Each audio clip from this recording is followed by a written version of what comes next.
नमस्कार। बिहार की दो बड़ी खबरों के साथ आपसे मैं रूबरू हो रहा हूं।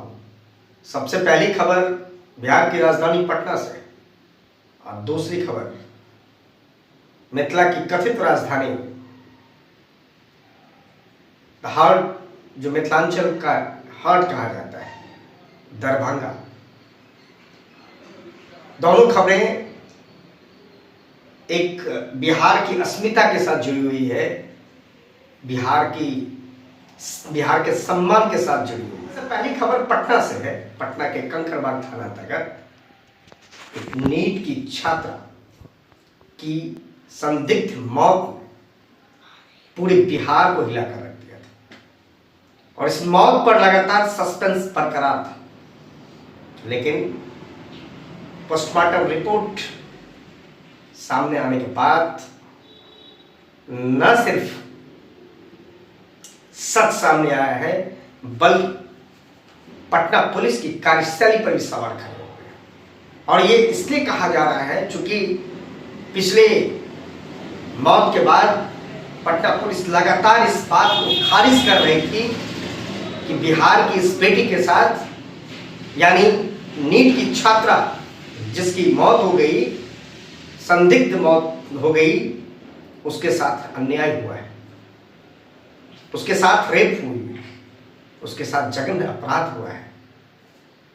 न जाने पटना पुलिस के तमाम कई तरह के दावे सामने आ रहे थे, लेकिन आज पोस्टमार्टम रिपोर्ट आने के बाद सच सामने आ गया। इस सच ने इस बिहार सरकार के इस खोखले सिस्टम को सामने ला दिया है, जो आखिर बिहार की बेटियों को इंसाफ कब मिलेगा, ये सवाल आज हर कोई के जहन में उठ रहा हो। और ये कोई सिर्फ एक खबर नहीं और कोई एक बेटी का सवाल नहीं, ये बिहार की अस्मिता का सवाल है।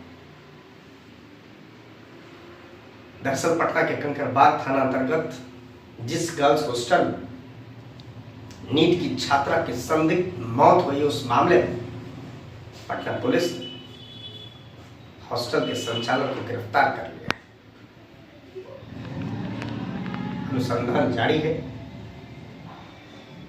लेकिन सवाल आज भी कायम है, जो आखिर ऐसे दरिंदों से बेटियों को कैसे बचाया जा सकता, जिसने अपने हैवानियत की वजह से एक बेटी की जिंदगी को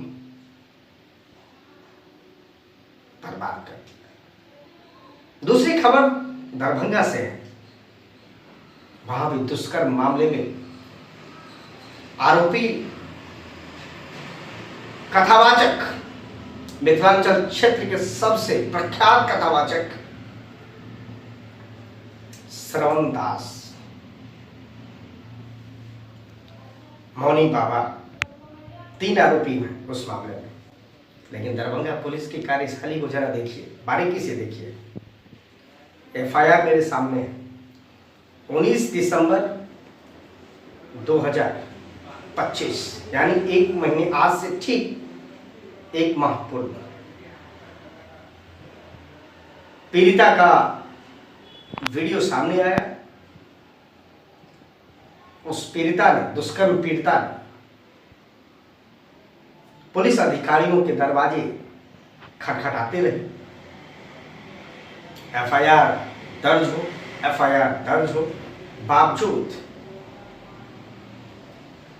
अपने रसूख के बदौलत कथावाचक कई दिनों तक पीड़िता के इस मंसूबे पर पानी फेरते रहे। लेकिन मीडिया और सामाजिक लोगों के दबाव में आकर दरभंगा पुलिस तकरीबन 19 दिसंबर 2025, यानी आज से तकरीबन 1 माह पूर्व एफआईआर दर्ज किया। और एफआईआर दर्ज में 3 लोगों को आरोपी बनाया गया उस मामले में, जो एफआईआर कॉपी मेरे पास मौजूद है उसके मुताबिक, जिसमें पहले आरोपी हैं मिथिलांचल के प्रख्यात कथावाचक मौनी बाबा। दूसरी आरोपी हैं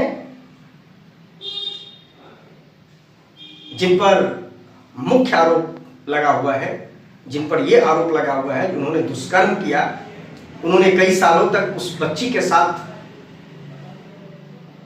अवैध संबंध बनाया और उसके बाद उसके साथ अवैध तरीके से शादी कर ली और शादी करने के बाद शादी का झांसा देकर उसके साथ अन्याय किया और भी कई सारे संगीन आरोप उन पे लगे हैं जिसका जिक्र करना उचित नहीं। और श्रवण दास महाराज उर्फ नटवर,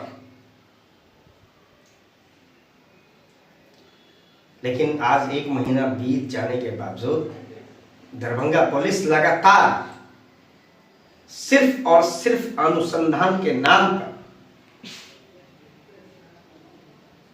दरभंगा पुलिस ये कहते हुए नहीं थकती है कि अनुसंधान जारी है, टेक्निकल सेल को दे दिया गया है, जांच चल रही है।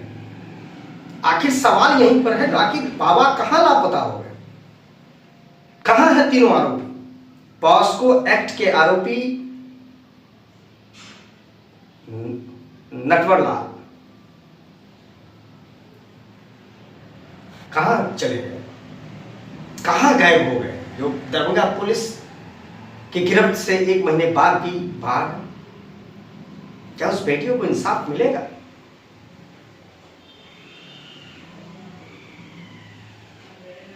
तो आखिर सबसे बड़ा सवाल कि बिहार की बेटियों इंसाफ कैसे मिलेगा, कब मिलेगा? क्यों बिहार पुलिस इस तरह की शिथिलता बरतती है? सुशासन राज में आखिर बेटियों को इंसाफ कब? ये सबसे बड़ा सवाल है। और दरभंगा पुलिस आखिर कब उस बेटियों को न्याय दिलाएगी, कब उस कथावाचक को गिरफ्तार करे, ये देखने वाली बात है। धन्यवाद।